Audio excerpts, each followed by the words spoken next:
Hello ପିଲାମାନେ, ଆଜି ଆମେ ଷଷ୍ଠ ଶ୍ରେଣୀ ସାହିତ୍ୟ ସୁଧା ପୁସ୍ତକର ଏକ ନୂଆ ପଦ୍ୟଟିଏ ପଢିବା। ତ ପଦ୍ୟର ନାଁ ହେଉଛି ଚେତକର ବୀରତା। ତ ପଦ୍ୟଟିକୁ ଆରମ୍ଭ କରିବା ପୂର୍ବରୁ ଚାଲ ଆମେ ପ୍ରଥମେ ଏହାର କବି ପରିଚୟ ବିଷୟରେ ଜାଣିବା। କବି ପରିଚୟ। ଏହାର କବି ହେଉଛନ୍ତି ଶ୍ୟାମ ନାରାୟଣ ପାଣ୍ଡେ। କବି ଶ୍ୟାମ ନାରାୟଣ ପାଣ୍ଡେ ବୀର ରସ ଆଧାରିତ କବିତା ରଚନା ପାଇଁ ବେଶ ଜଣାଶୁଣା। ଲୋକପ୍ରିୟ କାବ୍ୟକୃତି ହଳଦୀଘାଟି 1939 ମସିହାରେ ପ୍ରକାଶିତ ହୋଇଥିଲା। ଭାରତ ସ୍ୱାଧୀନତା ସଂଗ୍ରାମର ଅନ୍ତିମ ପର୍ଯ୍ୟାୟରେ କବିତା ହଳଦୀଘାଟି ସ୍ୱାଧୀନତା ସଂଗ୍ରାମୀମାନଙ୍କ ମଧ୍ୟରେ ଅଫୁରନ୍ତ ଉତ୍ସାହ ଉଦ୍ଦୀପନା ସୃଷ୍ଟି କରିଥିଲା। ହିନ୍ଦୀ ଭାଷାରେ ଲିଖିତ ଚେତକ କି ବୀରତା କବିଙ୍କର ହଳଦୀଘାଟି କାବ୍ୟର ଅଂଶ ବିଶେଷ। ହଳଦୀଘାଟି ଯୁଦ୍ଧରେ ଅଶ୍ୱଚେତକର ପରାକ୍ରମକୁ ଆଧାର କରି ଚେତକର ବୀରତା କବିତାଟି ଓଡ଼ିଆ ଭାଷାରେ ଅନୁବାଦ କରାଯାଇଛି। ତ ପିଲାମାନେ ଚାଲ ଏବେ ଆମେ କବିତାଟିକୁ ଖୁବ୍ ସହଜ ଓ ସରଳ ଭାଷାରେ ବୁଝିବା। ଚେତକର ବୀରତା। ଝଣ ଝଣ ଝଣ ଅରି କରବାଳ ଗର୍ଜଇ ଯେବେ ଥରକୁ ଥର, କର୍ଣ୍ଣ ଦହଲାଇ ଖରଶ୍ୱାସ ନେଇ ଶତ୍ରୁକୁ ଚାହୁଁଛି ଚେତକ ବୀର। ଝଣ ଝଣ ଝଣ ଅରି କରବାଳ, ଝଣ ଝଣ ଝଣ ଶବ୍ଦ ଅର୍ଥାତ୍ ତରବାରୀ ବା ଖଡ୍ଗର ଝଣଝଣ ଶବ୍ଦ। ଅରି ଅର୍ଥ କଣ? ଅରି ହଉଛି ଶତ୍ରୁ। କରବାଳ କହିଲେ ତରବାରୀ ବା ସେ ଖଡ୍ଗ। ଗର୍ଜଇ ଯେବେ ଥରକୁ ଥର, ଗର୍ଜଇ ଗର୍ଜନ କରେ ବା ପ୍ରଚଣ୍ଡ ଶବ୍ଦ କରେ। ଥରକୁ ଥର ବାରମ୍ବାର। ଦୁଇ ପକ୍ଷର ସୈନିକ ଯେତେବେଳେ ତରବାରୀ ଧରି ଯୁଦ୍ଧ କରନ୍ତି, ତରବାରୀ ବାଜିବାରୁ ଝଣଝଣ ଶବ୍ଦ ହୁଏ। ଏହି ଶବ୍ଦ ବାରମ୍ବାର ଗର୍ଜନ ପରି ଶୁଭୁଛି। କର୍ଣ୍ଣ ଦହଲାଇ ଖରଶ୍ୱାସ ନେଇ, କର୍ଣ୍ଣ ଅର୍ଥାତ୍ କାନକୁ ହଲାଏ, ଖରଶ୍ୱାସ ନେଇ ଖରଶ୍ୱାସ ଅର୍ଥାତ୍ ଜୋରରେ ନିଶ୍ୱାସ ନେଇ, ଶତ୍ରୁକୁ ଚାହୁଁଛି ଚେତକ ବୀର। ଚେତକ କିଏ?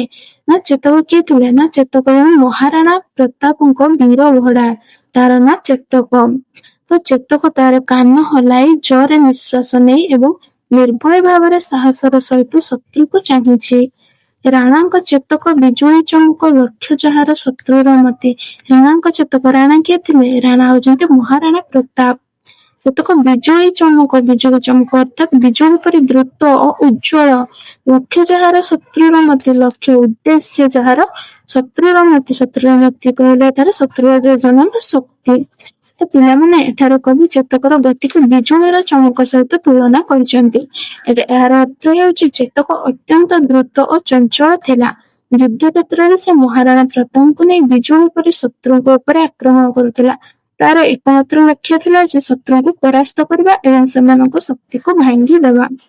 ନୟନ ପଲକେ ହୁଏ ହସ୍ତାନ୍ତର, ହାର ମାନି ଯହିଁ ମରୁତ ଗତି। ନୟନ ପଲକ, ନୟନ ଜାଣିଛ ଚକ୍ଷୁ ବା ଆଖି।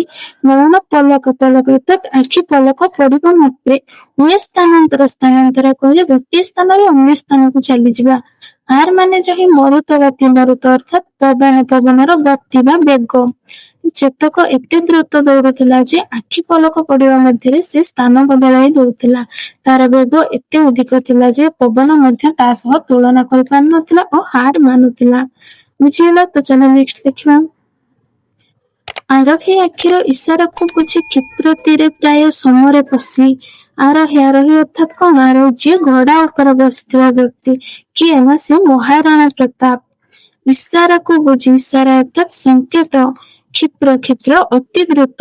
ତୀର ପ୍ରାୟ, ତୀର ପରି ବେଗରେ। ସମରେ ପଶେ, ସମର ଅର୍ଥ କଣ? ସମର ହଉଛି ଯୁଦ୍ଧ। ତ ଚେତକ କେବଳ ମହାରାଣା ପ୍ରତାପଙ୍କ ଆଖିର ଇସାରାକୁ ତାଙ୍କ ଇଚ୍ଛା ବୁଝି ଯାଉଥିଲା। ତାପରେ ସେ ତୀର ପରି ବେଗରେ ଯୁଦ୍ଧ କ୍ଷେତ୍ରରେ ପ୍ରବେଶ କରିଥିଲା। ସତେକି ଆକାଶେ କୁଦା ମାରି ମାରି ଶତ୍ରୁ ସୈନ୍ୟଙ୍କର ମସ୍ତକ ଆସେ। ସତେକି ଯେପରି ମନେ ହୁଏ ଆକାଶରେ କୁଦା ମାରି ଅର୍ଥାତ୍ ବାରମ୍ବାର ଡେଇଁ ଡେଇଁ ଶତ୍ରୁ ସୈନ୍ୟଙ୍କର ମସ୍ତକ ନାସେ। ଶତ୍ରୁ ସୈନ୍ୟଙ୍କର ମସ୍ତକ ଅର୍ଥାତ୍ ମୁଣ୍ଡ ନାସେ, ଧ୍ୱଂସ କରିବା, ପରାସ୍ତ କରେ। ତ ଚେତକ ଯୁଦ୍ଧରେ ଏତେ ଉଚ୍ଚକୁ ନେଇ ଆକ୍ରମଣ କରୁଥିଲା ଯେ ତାକୁ ଦେଖି ଲାଗୁଥିଲା ସେ ଆକାଶରେ ଉଡୁଛି। ଏପରି ବୀରତାର ସହିତ ସେ ଶତ୍ରୁ ସୈନ୍ୟଙ୍କୁ ପରାସ୍ତ କରୁଥିଲା। ରାଣାଙ୍କ ଚାବୁକ ବାଜି ନାହିଁ କେବେ, ବୁଦ୍ଧିଟି ତାହାର ଅତି ପ୍ରଖର। ଆରୋହୀଙ୍କ ପୃଷ୍ଠେ ଭେଳୁ ଛୁଟିଯାଏ, ହଲିଲେ ସାମାନ୍ୟ ଲଗାମ ତାର। ରାଣାଙ୍କ ଚାବୁକ ବାଜି ନାହିଁ କେବେ। ତ ରାଣାଙ୍କ ଚାବୁକ ଅର୍ଥାତ୍ ଯୋଉଥିରେ କି ତାକୁ ଅସ୍ତ୍ର, ଏକ ପ୍ରକାର ଅସ୍ତ୍ର ଯୋଉଥିରେ ଘୋଡାକୁ ପ୍ରହାର କରାଯାଏ।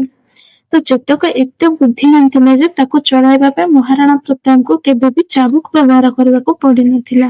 ସେ ମହାରାଣା ପ୍ରତାପଙ୍କ ଇଚ୍ଛା ଓ ସଂକେତକୁ ବୁଝିଯାଇ ସଙ୍ଗେ ସଙ୍ଗେ କାମ କରୁଥିଲା। ଆରୋହୀଙ୍କ ପୃଷ୍ଠେ ଘେନି ଛୁଟିଯାଏ ହଲିଲେ ସାମାନ୍ୟ ଲଗାମ ତାର। ଆରୋହୀଙ୍କୁ ପୃଷ୍ଠେ ଅର୍ଥାତ୍ ପିଠିରେ ନେଇ ଛୁଟିଯାଏ ଅର୍ଥାତ୍ ବେଗରେ ଦୌଡ଼ିଯାଏ। ହଲିଲେ ସାମାନ୍ୟ ଲଗାମ ତାର, ସାମାନ୍ୟ ଅଳ୍ପ ବା ଟିକିଏ, ଲଗାମ କହିଲେ ଭଡ଼ାକୁ ନିୟନ୍ତ୍ରଣ କରିବାରେ ସେ ଦୌଡ଼ି। ତ ଚେତକ ତାର ପିଠିରେ ମହାରାଣା ପ୍ରତାପଙ୍କୁ ବସାଇ ରଖୁଥିଲା। ମହାରାଣା ପ୍ରତାପ କେବଳ ଲଗାମକୁ ସାମାନ୍ୟ ହଲାଇବା ମାତ୍ରେ ସେ କୌଣସି ବିଳମ୍ବ ନ କରି ଅତ୍ୟନ୍ତ ଦ୍ରୁତ ବେଗରେ ଦୌଡ଼ି ଯାଉଥିଲା। ବୁଝିଗଲା? ତ ଚାଲ ନେକ୍ସଟ ଦେଖିବା। ଶତ୍ରୁ ବର୍ଚ୍ଛା ଢାଲ ଶାଣିତ କୃପାଣ, ଦେଖି ଡରି ନାହିଁ କେବେ ପରାଣେ। ଶତ୍ରୁ ବର୍ଚ୍ଛା ଅର୍ଥ କଣ? ବର୍ଚ୍ଛା ହଉଛି ଏକ ପ୍ରକାର ଅସ୍ତ୍ର, ଢାଲ ଯୋଉଟା କି ସୁରକ୍ଷା ପାଇଁ ବ୍ୟବହୃତ ହୋଇଥାଏ। ଶାଣିତ କହିଲେ ଧାରୁଆ ବା ତୀକ୍ଷ୍ଣ। କୃପାଣ ଅର୍ଥାତ୍ ତରବାରୀ, ସେ ଧାରୁଆ ତରବାରୀ। ଦେଖି ଡରି ନାହିଁ କେବେ ପରାଣେ ଅର୍ଥାତ୍ ମନରେ ବା ପ୍ରାଣରେ। ତ ଯୁଦ୍ଧ କ୍ଷେତ୍ରରେ ଶତ୍ରୁମାନଙ୍କ ହାତରେ ବର୍ଚ୍ଛା, ଢାଲ ଓ ଧାରୁଆ ତରବାରୀ ଥିଲା ମଧ୍ୟ ଚେତକ ଟିକିଏ ବି ବ୍ୟୟ କରିନଥିଲା। ଅଦମ୍ୟ ଗତିରେ ଭରା କୁଶଳତା, ନିର୍ଭୀକ ଲଢ଼ଇ ରଙ୍ଗ ପ୍ରାଙ୍ଗଣେ। ଅଦମ୍ୟ ଅର୍ଥାତ୍ ଯାହାକୁ ଦମନ କରାଯାଇ ପାରିବ ନାହିଁ। ଗତିରେ ଭରା କୁଶଳତା ଅର୍ଥାତ୍ ଦକ୍ଷତା ବା ପାରଦର୍ଶିତା। ନିର୍ଭୀକ ଲଢ଼ଇ ରଣ ପ୍ରାଙ୍ଗଣେ। ନିର୍ଭୀକ ଅର୍ଥାତ୍ ଭୟହୀନ ଭାବରେ ଲଢ଼ଇ ରଣ ପ୍ରାଙ୍ଗଣେ ଅର୍ଥାତ୍ ଯୁଦ୍ଧ କ୍ଷେତ୍ରରେ। ତ ଚେତକ କେବଳ ବ୍ୟବସାୟ ନୁହେଁ, ସେ ଅତ୍ୟନ୍ତ କୁଶଳ ଓ ସାହସୀ ମଧ୍ୟ ଥିଲା। ଯୁଦ୍ଧ କ୍ଷେତ୍ରରେ ସେ କୌଣସି ବିପଦକୁ ଭୟ ନ କରି ମହାରାଣା ପ୍ରତାପଙ୍କ ସହ ବୀରତାର ସହ ଯୁଦ୍ଧ କରୁଥିଲା। ନେକ୍ସଟ ଦେଖିବା। କେବେ ଏଠି ଅଛି କେବେ ସେଠି ଅଛି, କେବେ ଏଠି ନାହିଁ ସେଠାରେ। ଅଗମ୍ୟ ସୁଗମ୍ୟ ବନ୍ଧୁର ମସୃଣ, ଯୁଦ୍ଧ ପଥେ ଚଳି ଯାଉଅଛି ରେ। କେବେ ଏଠି ଅଛି କେବେ ସେଠି ଅଛି ଅର୍ଥାତ୍ ଏଠାରେ କୁହାଯାଉଛି ଯେ ଯୁଦ୍ଧ କ୍ଷେତ୍ରରେ ଚେତକ ବିଜୁଳି ପରି ଦ୍ରୁତ ବେଗରେ ଦୌଡୁଥିଲା। ସେ ଗୋଟେ ମୁହୂର୍ତ୍ତରେ ଏଠାରେ ତ ପର ମୁହୂର୍ତ୍ତରେ ସେଠାରେ ପହଞ୍ଚି ଯାଉଥିଲା। ତେଣୁ ଶତ୍ରୁମାନେ ତାର ଗତିକୁ ବୁଝିପାରୁନଥିଲେ ଏବଂ ତାକୁ ଧରିବା ମଧ୍ୟ କଷ୍ଟକର ହେଉଥିଲା। ଅଗମ୍ୟ ସୁଗମ୍ୟ ବନ୍ଧୁର ମସୃଣ, ଯୁଦ୍ଧ ପଥେ ଚଳି ଯାଉଅଛି ରେ। ଅଗମ୍ୟ ଅର୍ଥ କଣ? ଅଗମ୍ୟ ଯେଉଁ ସ୍ଥାନକୁ ଯିବା କଷ୍ଟକର ତାକୁ ଅଗମ୍ୟ କୁହାଯାଉଛି। ସୁଗମ୍ୟ ଯେଉଁ ସ୍ଥାନକୁ ସହଜରେ ଯାଇ ହୁଏ। ବନ୍ଧୁର ମସୃଣ, ବନ୍ଧୁର ଅର୍ଥାତ୍ ଉଚ୍ଚ ନିଚ ବା ଅସମତଳ ସ୍ଥାନ। ମସୃଣ ଅର୍ଥାତ୍ ସମତଳ ବା ଚିକ୍କଣ ସ୍ଥାନ।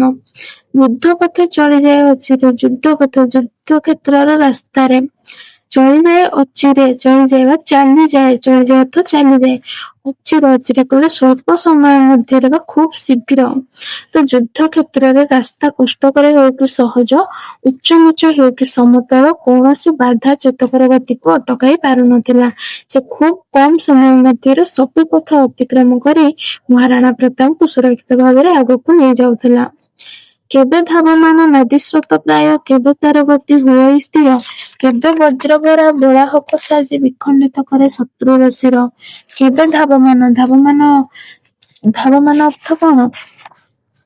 ଧାବମାନ ଅର୍ଥାତ୍ ଦ୍ରୁତ ଗତିରେ ଧାଉଁଥିବା, ପ୍ରାୟ ପରି। କେବେ ତାର ଗତି ହୁଏ ସ୍ଥିର ଅର୍ଥାତ୍ ଶାନ୍ତ ବା ଅଚଳ।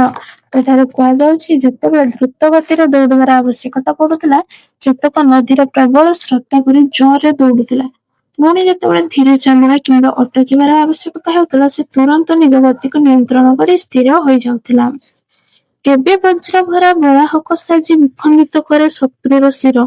ବଜ୍ର ଭରା ବେଳାହକ ସାଜି, ବଜ୍ର ଭରା ଅର୍ଥ ବଜ୍ରରେ ପରିପୂର୍ଣ୍ଣ ବା ପ୍ରଚଣ୍ଡ ଶକ୍ତିଶାଳୀ। ବେଳାହକ ଅର୍ଥ କଣ? ବେଳାହକ ହଉଛି ମେଘ। ସାଜି ଅର୍ଥାତ୍ ହୋଇ, ବିଖଣ୍ଡିତ କରେ ଶତ୍ରୁର ଶିର। ବିଖଣ୍ଡିତ ଅର୍ଥାତ୍ ଖଣ୍ଡ ଖଣ୍ଡ କରିଦେବା, ଶିର ଅର୍ଥାତ୍ ମୁଣ୍ଡ। ତ କବି କହୁଛନ୍ତି ଚେତକ କେବେ କେବେ ବଜ୍ର ଭରା ମେଘ ପରି ଭୟଙ୍କର ରୂପ ଧାରଣ କରୁଥିଲା। ସେହି ସମୟରେ ସେ ଯୁଦ୍ଧ କ୍ଷେତ୍ରରେ ଶତ୍ରୁଙ୍କ ଉପରେ ଆକ୍ରମଣ କରି ସେମାନଙ୍କୁ ପରାସ୍ତ କରୁଥିଲା। ନେକ୍ସଟ ଦେଖିବା। ଯାର ଦରଶନେ ଅରାତି ହାତରୁ ବର୍ଚ୍ଛା ତୁଣୀର ପଡ଼ଇ ଖସି। ଯାର ଦରଶନେ, ଯାହାକୁ ଦେଖିବା ମାତ୍ରେ, ଅରାତି ହାତରେ, ଅରାତି କଲେ କଣ, ଅରାତି ଅର୍ଥ ଶତ୍ରୁ, ଶତ୍ରୁ ହାତରୁ ବର୍ଚ୍ଛା ତୋଣୀର କରେଇ ଖୁସି, ତୋଣୀର ଅର୍ଥାତ୍ ଡାଣ ରଖିବା ପାତ୍ର। ତ ଚେତକର ରୂପ, ବେଗ ଓ ବୀରତା ଏପରି ଥିଲା ଯେ ତାକୁ ଦେଖିବା ମାତ୍ରେ ଶତ୍ରୁମାନଙ୍କ ମନରେ ଭୟ ସଞ୍ଚାର ହେଉଥିଲା। ସେମାନେ ଏତେ ଭୟଭୀତ ହୋଇଯାଉଥିଲେ ଯେ ସେମାନଙ୍କ ହାତରୁ ବର୍ଚ୍ଛା ଏବଂ କାନ୍ଧରେ ଥିବା ତୋଣୀର ମଧ୍ୟ ଖସି ପଡୁଥିଲା। ଆପଣା ଟାପୁରେ କରି ଆକ୍ରମଣ, ଶତ୍ରୁ ସୈନ୍ୟଙ୍କୁ ଘିରୋଇ ନାସି। ଆପଣା ଟାପୁରେ, ନିଜର ଟାପୁରେ, ଅର୍ଥାତ୍ ଟାପୁ ଅର୍ଥ କଣ, ଘୋଡାର ଖୁରର ଟାପ ବା ଭିଡ଼ିବାର ବେଗ ଓ ଶକ୍ତି। ନାସି ଅର୍ଥାତ୍ ବିନାଶ କରେ। ତ ଚେତକ ନିଜ ଖୁରର ପ୍ରଚଣ୍ଡ ଟାପରେ ଶତ୍ରୁ ସେନାଙ୍କୁ ମଧ୍ୟ ପଶି ଆକ୍ରମଣ କରୁଥିଲା ଏବଂ ସେମାନଙ୍କୁ ପରାସ୍ତ କରୁଥିଲା। ଘୋଡା ସେ ଚେତକ ରଣର ପ୍ରାଙ୍ଗଣେ ରାଣା ପ୍ରତାପଙ୍କ ରକ୍ଷା କରୁଥା। ରଣର ପ୍ରାଙ୍ଗଣ, ଯୁଦ୍ଧ କ୍ଷେତ୍ରରେ ରକ୍ଷାକର୍ତ୍ତା କଲେ ରକ୍ଷା କରୁଥିଲା। ତ ଚେତକ ନାମକ ସେଇ ଘୋଡା ଯୁଦ୍ଧ କ୍ଷେତ୍ରରେ ସବୁବେଳେ ରାଣା ପ୍ରତାପକୁ ସୁରକ୍ଷା ଦେଉଥିଲା। ଚକିତ ହୁଏ ସବୁରି ପରାଣ, ଦେଖିତେ ସାହସ ଧୈର୍ଯ୍ୟ ବୀରତା। ଚକିତ ହୁଏ ଅର୍ଥାତ୍ ଆଶ୍ଚର୍ଯ୍ୟଚକିତ ହେବା, ସବୁରି ସମସ୍ତଙ୍କର, ପରାଣ ଅର୍ଥାତ୍ ମନ ବା ହୃଦୟ। ତ ଚେତକର ସାହସ, ଧୈର୍ଯ୍ୟ ଓ ବୀରତା ଦେଖି ସମସ୍ତେ ଆଶ୍ଚର୍ଯ୍ୟଚକିତ ହେଇଯାଉଥିଲେ। ତ ପିଲାମାନେ ଆଶା କରୁଛି ଏହାକୁ ଭଲ ଭାବରେ ବୁଝିପାରିଥିବ। ଭିଡ଼ିଓଟି ଭଲ ଲାଗିଥିଲେ ନିହାତି ଭାବରେ ଲାଇକ୍, ସେୟାର ଏବଂ ସବସ୍କ୍ରାଇବ କରନ୍ତୁ। ଧନ୍ୟବାଦ।